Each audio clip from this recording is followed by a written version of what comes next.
Good afternoon. This is Keith Brown in Moultrie, Georgia with Commodity Consulting with some commodity comments for Friday. It's about 2:20 Eastern Time. Most everything's sort of stopped for the week. We had better cotton export numbers today. Sales and exports a little better. We sold about 163,000 bales last week, and we shipped about 200,000. I think in the cotton market is up about 100.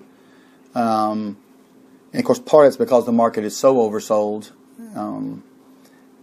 And there's still a lot of worries about the crop, I think. We do have a supply-demand number coming out next Thursday, and you might recall on the last number they actually lowered the Chinese crop by 1 million bales, and they cut the U.S. crop about 400,000 bales. So we'll, but on the flip side of that, on the negative side of that, they slashed Chinese imports and cut U.S. exports. So that was the negative side of that supply-demand number. Since that time, there's been more chatter about the Chinese changing the way they acquire their cotton. They're thinking about some type of subsidy program to their farmers and starting to restrict this the state reserve rebuilding program, purchase program.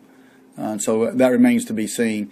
Corn today, corn and beans up today. Corn led the charge, really, up about 8 cents.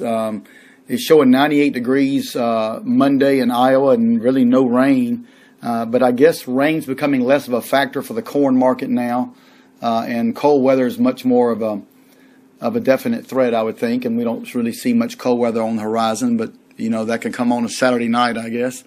The beans were very muted today. As a matter of fact, they traded down. So you have to think for the last couple of days we saw a lot of unwinding of spreads. That is to say, people had probably bought beans and sold corn. And now they're reversing those. They're buying the corn, selling the beans. Hence, corn is up and beans are unchanged virtually. So we'll see how much longer that gets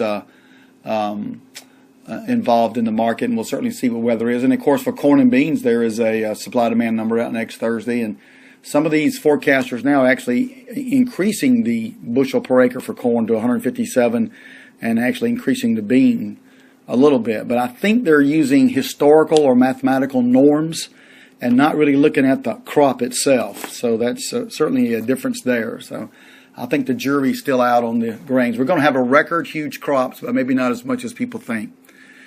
Wheat today slightly up, or I should say up 8 cents, trailing the corn.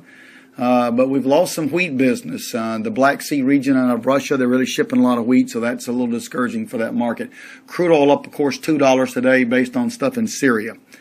Let's see what Monday brings. If you have any questions or comments, give us a call, 1-800-910-1910. Thanks for listening.